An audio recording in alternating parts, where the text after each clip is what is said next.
अस्सलाम वालेकुम नाज़रीन, आज़ाद स्टूडियो की स्पीड न्यूज में आपका खैर मक़दम है। चीफ मिनिस्टर तेलंगाना रेवंत रेड्डी ने कहा है कि तेलंगाना में 1,78,000 करोड़ की सरमाकारी के हुसूल में तारीखी कामयाबी मिली है। उन्होंने अपोजिशन के मनफी रवैये पर तनकीद की और कहा कि सरमाकारी से अपोजिशन के पेट में दर्द हो रहा है। उन्होंने अपोजिशन को अपने रवैये में तब्दीली लाने का मशवरा दिया। सेक्रेटेरिएट में मुनाकिदा मीडिया कॉन्फ्रेंस से खिताब करते हुए कहा कि हमने तेलंगाना में सरमाकारी हासिल करने के लिए डॉस का दौरा किया, जबकि दूसरों ने तेलंगाना की अवामी रकूमात की बैरूनी ममालिक में सरमाकारी की है। हम में और उनमें यही फर्क है कि हम बैरूनी सरमाकारी को तेलंगाना मुंतकिल कर रहे हैं, जबकि दूसरे अवामी रकूमात बैरूनी ममालिक मुंतकिल करने का रिकॉर्ड रखते हैं, जिसकी तहकीकात जारी है। चीफ मिनिस्टर रेवंत रेड्डी ने इस अज़्म का इजहार किया कि वो रियासत की मैशियत को 1 ट्रिलियन में तब्दील करना चाहते हैं।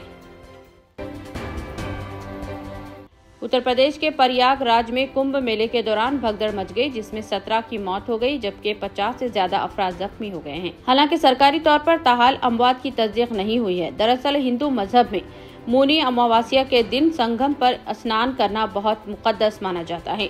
इस मौके पर स्नान के लिए अकीदतमंदों का बहुत बड़ा हुजूम जमा हो गया। इस दौरान भीड़ में अफवाह फैलने की वजह से भगदड़ मच गई। इस भगदड़ के दौरान कई लोगों की मौत हो गई, जबकि मुतअद्दिद अकीदतमंद जख्मी हो गए। जख्मियों को स्वरूप रानी हॉस्पिटल में दाखिल करवाया गया है। ये वाकया मंगल और चारशंबे की दरमियानी शब तकरीबन 1:30 बजे प्रयागराज में संगम पर पेश आया। दरअसल संगम पर दूसरे शाही स्नान के मौके पर लोग लाखों की तादाद इकट्ठा हो गए। इस दौरान अफवाह फैलने की वजह से भगदड़ मच गई। भगदड़ की वजह से बेशुमार लोग जमीन पर गिर गए। हरियाणा में गाय के स्मगलिंग के शुबे में एक और मुस्लिम नौजवान को पीट कर कत्ल कर दिया गया। दी प्रिंट की रिपोर्ट के मुताबिक 4 रोज कबल पलवाल में शिद्दत पसंदों के हुजूम ने 2 लोगों को इस शक में मारा पीटा कि वो एक गाय को लेकर जा रहे हैं। शिद्दत पसंद गौ रक्षकों के हमलों में दोनों शदीद जख्मी हो गए, जिन्हें फौरी तौर पर दवाखाना मुंतकिल किया गया, जहां यूसुफ ने इलाज के दौरान आखिरी सांस ली। मुतवफी यूसुफ भोजपुर के रहने वाले थे। पुलिस ने इस मामले में 2 FIR दर्ज किए। एक में गाय की स्मगलिंग का इल्जाम लगाया गया, जबकि दूसरे FIR मुतवफी के अहले खाना की तरफ से दर्ज कराई गई, जिसमें यूसुफ को हुजूम की जानिब से कत्ल का इल्जाम आयद किया गया है।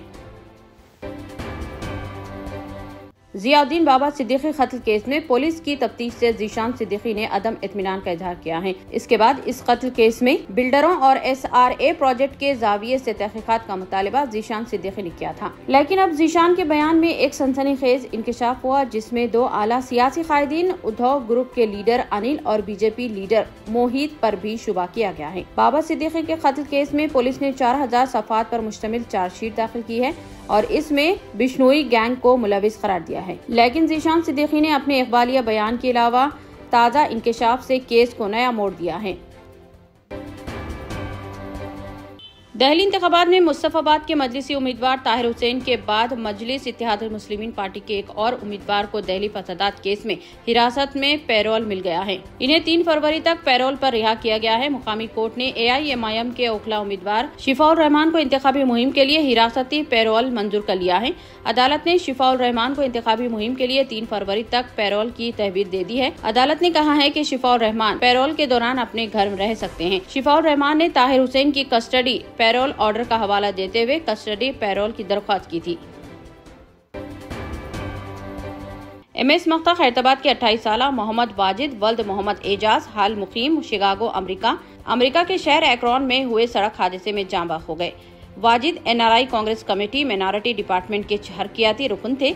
3 साल कबल मास्टर्स की पढ़ाई करने की गर्ज से वाजिद शिकागो अमेरिका मुंतकिल हुए थे।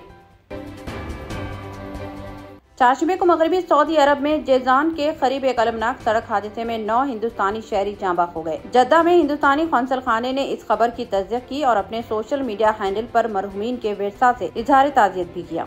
हिंदुस्तानी कौंसल जनरल दफ्तर के अहदेदार इस सिलसिले में सऊदी हुकाम और मुतासिरीन के अहले खाना से राब्ते में हैं, जो जरूरी मदद फराहम करते हैं। कौंसल खाने ने मजीद मदद के लिए हेल्पलाइन नंबर भी जारी किया है। वजीर इंफॉर्मेशन टेक्नोलॉजी श्रीधर बाबू ने हैदराबाद के नवा में 2 नए IT पार्क्स के क़याम का ऐलान किया है। सॉफ्टवेयर कंपनी DEW ने 100 करोड़ की सरमाकारी के जरिए IT पार्क्स के क़याम से इत्तेफाक किया।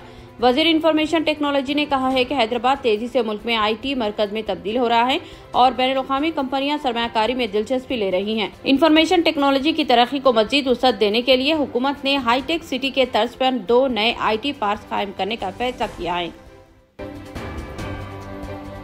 तेलंगाना में ग्रेजुएट और टीचर्स के MLC इंतखाबात का शेड्यूल जारी कर दिया गया है। इन इंतखाबात के लिए 3 फरवरी को नोटिफिकेशन जारी होगा, जबकि 27 फरवरी को वोटिंग होगी। वोटों की गिनती 3 मार्च को होगी और इसी दिन नताइज का ऐलान भी किया जाएगा। रियासत में 2 टीचर्स और 1 ग्रेजुएट MLC सीट के लिए इंतखाबात होंगे। वरंगल, खम्मम, नलगुंडा टीचर्स निशिस्त, मेदक, निजामाबाद, आदिलाबाद, करीमनगर टीचर्स निशिस्त और मेदक, निजामाबाद, आदिलाबाद, करीमनगर ग्रेजुएट निशिस्त पर वोटिंग होगी। इन अजला में फौरी तौर पर इंतखाबी ज़ाब्ते अखलाक नाफिज हो जाएगा। दिल्ली इंतखाबात के सिलसिले में कांग्रेस पार्टी ने इंतखाबी मंशूर जारी किया है और जात पात की मर्दमशुमारी का वादा किया है। पार्टी ने खवातीन को 2500 रुपये माहाना ग्रांट, 300 यूनिट तक मुफ्त बिजली और 500 रुपये में LPG सिलेंडर देने का भी वादा किया है। पूर्वांचलियों के लिए एक वजारत कायम करने का भी ऐलान किया गया है। 25 लाख रुपए तक का मुफ्त हेल्थ इंश्योरेंस और मुफ्त राशन किट्स भी पार्टी की जमानतों में शामिल थी। मंशूर में तालीम याफ्ता बेरोजगार नौजवानों को 1 साल के लिए 8,500 रुपये माहाना की माली इमदाद का भी वादा किया गया है, जबकि कांग्रेस ने शहर भर में 100 इंदिरा कैंटीन शुरू करने की भी तजवीज पेश की है, जो 5 रुपये में खाना फराहम करेगी। तेलंगाना हाईकोर्ट के जस्टिस बी विजय सेन रेड्डी ने गुज़िश्ता रोज उस्मानिया जनरल हॉस्पिटल OGH को गोशा महल पुलिस स्टेडियम में मुंतकिल करने से मुताल्लिक़ मामले में तेलंगाना के महकमा दाखिला सहित हैदराबाद के जिले कलेक्टर और दीगर को नोटिस जारी की। M आनंद गौड़ ने ये रिट दरख्वास्त तेलंगाना रियासत के वज़ीर आला रेवंत रेड्डी, महकमा दाखिला महकमा सहित हैदराबाद के जिले collector, OGH superintendent, Kaloji Narayan Rao university के डायरेक्टर और दीगर के उस्मानिया जनरल हॉस्पिटल को मौजूदा जगह से मुंतकिल करने के इक़दाम को चैलेंज करते हुए दायर की थी। गोशा महल पुलिस स्टेडियम, गोशा महल के आसपास के अफराद को इस हॉस्पिटल की मुंतकिली से होने वाली मुश्किलात और माहौलियाती खतरात होने का भी उन्होंने दावा किया है। PM मोदी ने भी कुंभ हादसे पर अफसोस का इजहार किया है। उन्होंने सोशल मीडिया अकाउंट X पर लिखा कि प्रयागराज महाकुंभ में जो हादसा हुआ वो इंतहाई अफसोसनाक है। इन अकीदतमंदों से मेरी गहरी ताज़ियत है जिन्होंने इसमें अपने प्यारों को खो दिया। इसके साथ मैं तमाम जख्मियों की जल्द सेहतियाबी की दुआ करता हूँ। सहाफ़ी राना अयूब को दिल्ली की अदालत से झटका लगा है। अदालत ने दिल्ली पुलिस को इनके खिलाफ FIR दर्ज करने का हुक्म दिया है।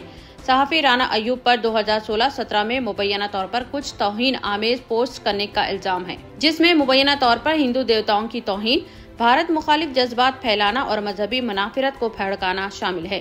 अदालत ने कहा है कि दायरे दरख्वास्त में काबिल समात जराइम के होने का खुलासा हुआ है और सिटी पुलिस को हिदायत दी गई है कि वो इस मामले की गैर जानिबदाराना तहकीकात करे।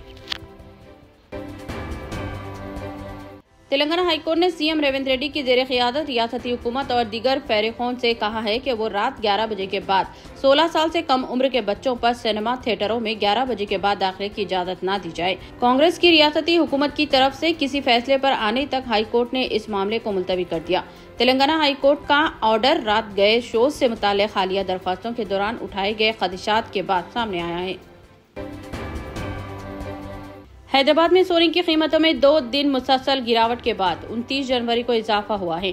ताज़ा तरीन इतलात के मुताबिक 22 कैरेट सोने की 10 ग्राम की कीमत 75,950 रुपये है, जिसमें 850 रुपये का इजाफा हुआ है और 24 कैरेट सोने की कीमत 82,850 रुपये फी 10 ग्राम है, जिसमें 920 रुपये का इजाफा दर्ज किया गया है। सऊदी महकमा शहरी हवाबाजी ने दिसंबर के दौरान सऊदी हवाई अड्डों की कारकर्दगी के हवाले से फेरी जारी की है। सबक वेबसाइट के मुताबिक महकमे ने हवाई अड्डों की कारकर्दगी जांचने के लिए 11 बुनियादी मेयारात शामिल किए हैं। इन मेयारी पैमानों का मकसद मुसाफिरों को फराहम की जाने वाली खिदमात को बेहतर बनाना, मेयार को बुलंद करना और मुसाफिरों के तजुर्बे को बेहतर बनाना है। रिपोर्ट में कहा गया है कि पाबंदी वक्त में रियाज के किंग खालिद इंटरनेशनल एयरपोर्ट ने अव्वल पोजीशन हासिल की है। दूसरे नंबर पर दमाम का किंग फहद एयरपोर्ट, जबकि तीसरे नंबर पर जैजान का किंग अब्दुल्ला एयरपोर्ट है। मुसाफिरों की मेयारी खिदमात फराहम करने के जिम्मन में जद्दा के किंग अब्दुल अजीज इंटरनेशनल एयरपोर्ट ने नुमाया पोजीशन हासिल की है।